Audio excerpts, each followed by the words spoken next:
All dishes are not alike. I recommend it. It's gonna be great, buddy.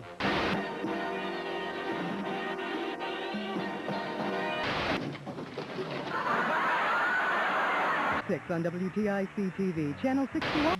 You did a thing, cuisine, you gave me something new I really like. More satisfaction. Raquel Welch is a rough, tough freedom fighter.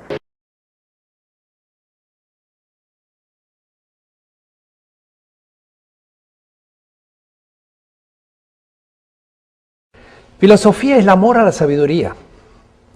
Levinas por ahí dice, es la sabiduría del amor, que es la inversa. Quiere decir que es el pensar, sabiduría, del compromiso. Pero también es el amor a la sabiduría. Pero no dice que es el amor a la filosofía, sino a la sabiduría. Entonces mi amigo Raúl Fornet Betancourt me dice, tenían los aztecas filosofía, los tlamatinis cuando estudiaban en la escuela de los sabios, que a las 2 de la mañana se levantaban a empezar sus cursos y cuando se dormían se ponchaban, se pinchaban para despertarse y eran grandes sabios, tenían amor a la sabiduría. Claro, si no, no estudiaban como estudiaban. Y eso lo tienen los bantúes y lo tienen todas las culturas de la tierra. La filosofía primero es de todos los pueblos de la tierra, es el amor a la sabiduría, es decir, es el amar, entender desde la tradición de mi pueblo el sentido de la existencia.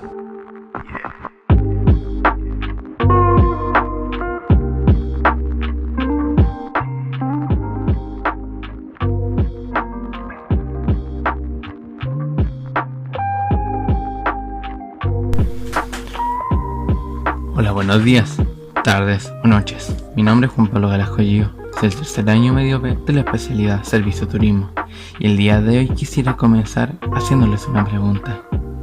¿Sabes qué es la filosofía?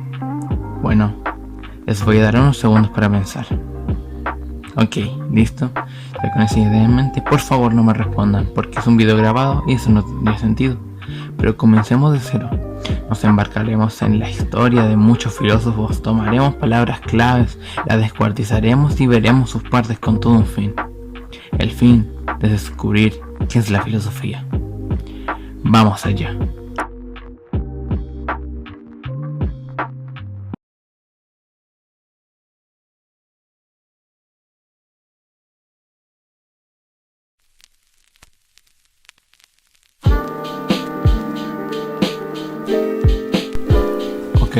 ¿Recuerdan la pregunta que les hice hace unos segundos atrás?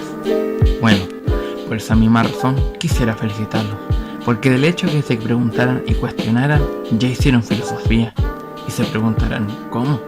Bueno, esto se asegura, ya que al preguntarnos qué es filosofía, de hecho filosofamos, es decir, meditamos, reflexionamos y obviamente pensamos. Nos cuestionamos lo que ya conocemos para encontrar una respuesta, nuestra propia respuesta.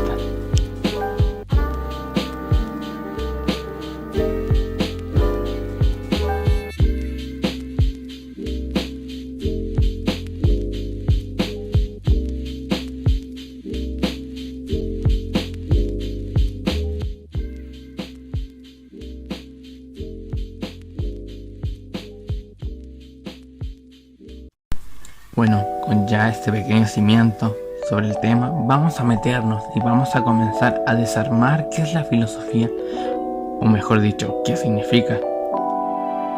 Y bueno, vamos a empezar primero tomando la palabra filosofía y la vamos a desarmar, ver su etimología y descubrir una muy buena respuesta que se encuentra en la misma palabra. Si tomamos primero filo, podemos ver qué significa amor y sofía significa sabiduría. Y se sabe que este término fue acuñado por Pitágoras en el momento en el que preguntaron si él era sabio y él respondió Emai filos tis sofías, o en español, yo soy amigo de sabiduría.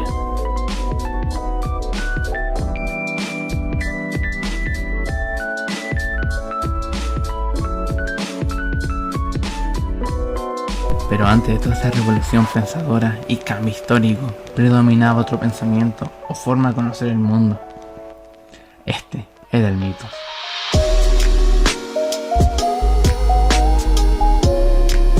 Bueno, y como les debe sonar, ese se refería al uso de narraciones para explicar sucesos tales como el porqué de la existencia, el funcionamiento del universo o el porqué de la existencia del ser humano. Y a pesar de este ser la forma predilecta por mucho tiempo de explicar sucesos, se cree que en el siglo VI a.C. se empezó todo este movimiento pensador y fueron reemplazando de a poco al mito como forma de explicar sucesos.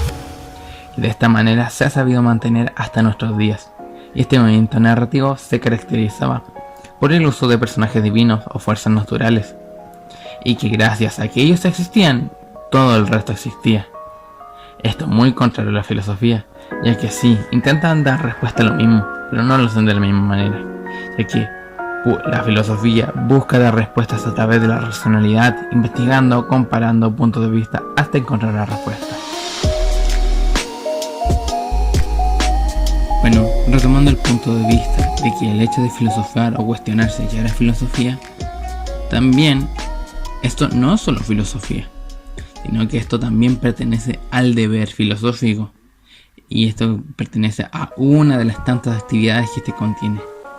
Bueno, ahora que ya lo nombré, vamos a introducirnos en él y vamos a ver qué es y en qué se basa.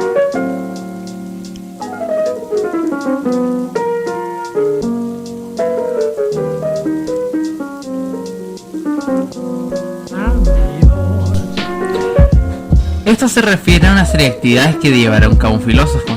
Entre estas actividades está la investigación, la edición de textos especializados y vinculados con la filosofía, la enseñanza y la difusión de la misma, y obviamente filosofar. Y estos son solo algunos de los quehaceres que debe hacer un filósofo. Pero sí, estoy consciente de que este se llama quehacer filosófico, pero creo yo que no se debería verse como un deber o un quehacer, sino como una acción diaria. Acciones cotidianas tales como dialogar con una persona, en la acción traspasar mis conocimientos y puntos de vista con la otra y comparar su punto con el mío, y así inconscientemente hacer el quehacer filosófico.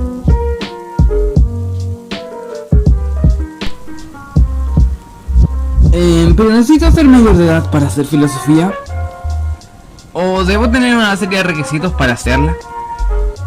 Buena pregunta, realmente me gustó, y agradezco al que haya hecho esa pregunta, y por eso mismo desearía responderle. La verdad, no, porque como dijo Aristóteles, todas las personas tienden por naturaleza al saber. Por lo tanto, la filosofía está en nosotros solo por nuestra condición humana. Así que en resumen, no. El único que necesitas para hacer filosofía es ser humano, ya que está en nuestra naturaleza pensar y cuestionarnos lo que hacemos. Y esto mismo nos hace diferencia entre los animales. Bueno, con esta pregunta respondida, continuemos.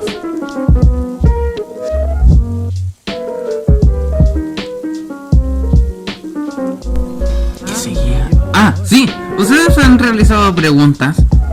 Bueno, lo más obvio es que sí, ya que diariamente nos preguntamos cosas, como cuántos platos debo poner en la mesa, qué ropa de ponerme. También nos preguntamos como cosas, ¿cuántos 2 más 2? O si recurrimos a la filosofía, pueden haber preguntas como ¿cuál es la razón de nuestras vidas? Y así. Bien, ¿sabían que todas estas preguntas son calificadas y entran en una categoría? Bueno, sí, todas estas entran en las categorías de preguntas filosóficas. Cada una también entra en sus categorías por sus características. Bueno, quizás voy muy rápido, pero primero veamos qué son las preguntas. Según el diccionario de Oxford, las preguntas son enunciados interrogativos que se omiten con la intención de conocer algo o obtener información. Y si decidimos ver el punto de vista de algunos filósofos, nos encontramos enunciados como: todo preguntar es buscar, pero una búsqueda que señala en dirección de la preguntado. Martin Heidegger, 1889-1966. Entonces, para resumir, ¿podemos decir que preguntarse es buscar?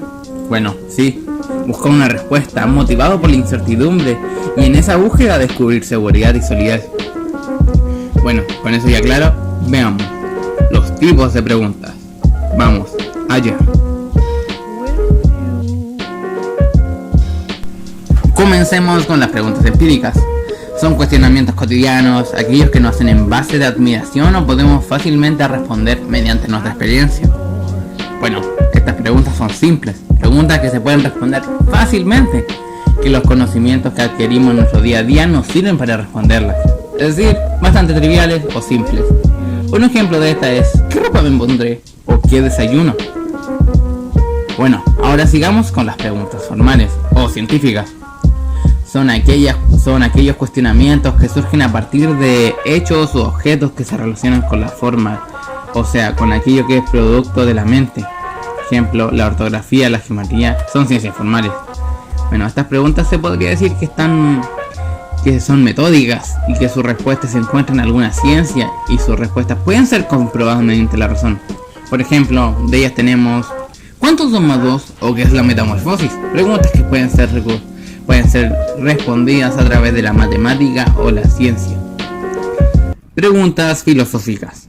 Estas preguntas se dirigen hacia los principios y fundamentos sobre toda la vida humana. Bueno, estas preguntas son un poco similares a la anterior, pero tienen una pequeña diferencia. Es que las científicas pueden ser corroboradas por una ciencia, mientras las filosóficas no siempre pueden ser corroboradas por estas mismas. Algo que también las hace diferentes el resto de las preguntas es el hecho de que estas no siempre tienen una respuesta, sino que pueden tener 2 o más respuestas. Otra característica de la misma es que son debatibles, es decir, que por ende una respuesta que si no está bien argumentada puede considerarse nula. Ejemplo de estas mismas preguntas como ¿qué es el ser? ¿Existe el mal? Etcétera. Bueno, que ya vimos esto, vamos a ver un tema que es bastante relacionado con el anterior, y este es los tipos de razonamiento.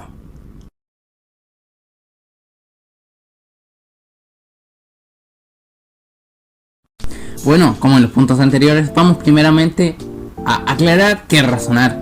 Bueno, en primer lugar, razonar la capacidad del ser humano para resolver preguntas y aprender de manera consciente, estableciendo conexiones causales y lógicas que darán justificación a una idea. Bueno, ya aclarado este tema, profundicemos en estos términos, que usaremos más tarde. Las premisas. Esto es el conjunto de expresiones que afirman o niegan algún aspecto de la realidad y que constituyen un punto de partida para cualquier forma de razonamiento. Es decir, que gracias a este hecho podemos dar comienzo a una idea. Para ilustrarlo de mejor manera voy a dar un ejemplo. Todos los niños son personas. Todos los alumnos de la clase son niños. Y gracias a estas 2 premisas llegamos a una conclusión. Conclusión es el conjunto de expresiones obtenidas de las premisas mediante la aplicación de procedimientos lógicos y argumentativos. Las conclusiones del razonamiento pueden servir de premisas de otro y así sucesivamente. Y esto nos da como premisa, o esto nos da como conclusión, de que todos los alumnos de la clase son humanos. Bueno, ahora sí, que tenemos claro las palabras claves que vamos a utilizar, vamos allá. Método inductivo. El método inductivo trata de llevar a sucesos puntuales e individuales a conclusiones universales, basándose en 3 etapas: observación, captar patrones y desarrollar una teoría. Pero tristemente este método, al basarse en un hecho específico, ejemplo, una persona ve un partido de básquetbol y todos los jugadores miden en promedio 2 metros, así que por ver el patrón que la mayoría de los jugadores vistos medían 2 metros y todos los jugadores son humanos, se llega a la conclusión de que los seres humanos medimos en promedio 2 metros. Pero a veces esto puede llevar a un resultado erróneo, como en este caso, así que por ende esa teoría está mal. Aunque este método es menos lógico, a la hora de los resultados es más probabilístico.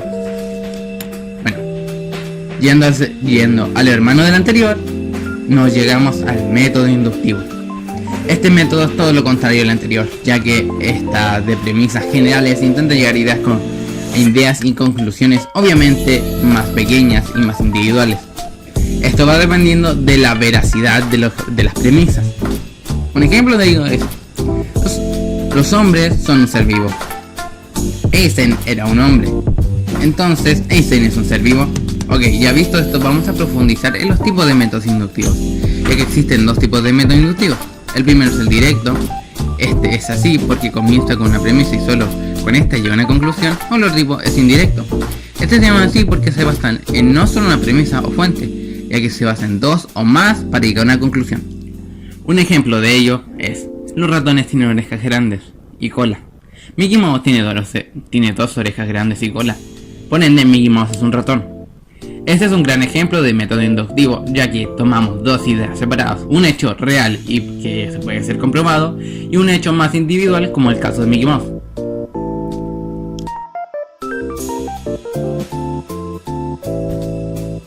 Bueno, recuerden que hace poco vimos que en los métodos de razonamiento hay conclusiones que pueden ser falsas porque una de las premisas o argumentos falsos.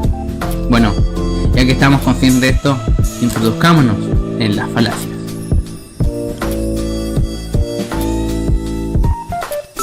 Pero primero, ¿qué es una falacia?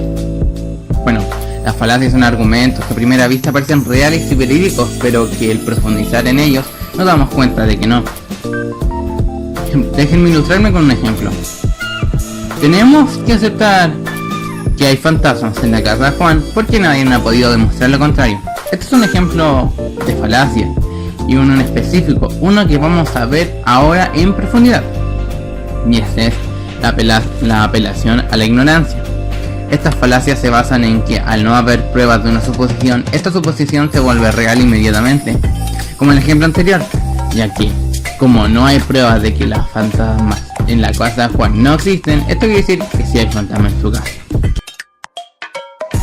Falacia de composición. Bueno, estas falacias se basan en hacer creer que algo es cierto porque lo es para una gran parte del conjunto, entonces por ende es verdadero para todo el grupo. Un ejemplo de esto es: muchos niños juegan fútbol, así que por ende a todos los niños les gusta el fútbol. Este es un buen ejemplo de esta falacia, ya que al decir que a muchos niños les gusta el fútbol, es decir, un grupo bastante grande, a cada caso en específico le debe gustar el fútbol, algo que ahí inmediatamente se vuelve una falacia.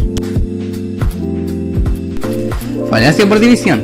Consiste en hacer creer que lo que es verdadero para el conjunto es para cualquiera de sus partes. Ejemplo: el equipo de fútbol X ha ganado más campeonatos que ninguno otro en los últimos años. Por lo tanto, el futbolista Z es una estrella de fútbol. Falacia de apelación a la piedad. Bueno, esta falacia consiste en buscar la compasión de alguien para que acepte como verdadera una conclusión. Un ejemplo de este sería: si ha sido condenado por cometer el delito, pero no debe ir a la cárcel porque tiene ya 70 años y sufre achaques.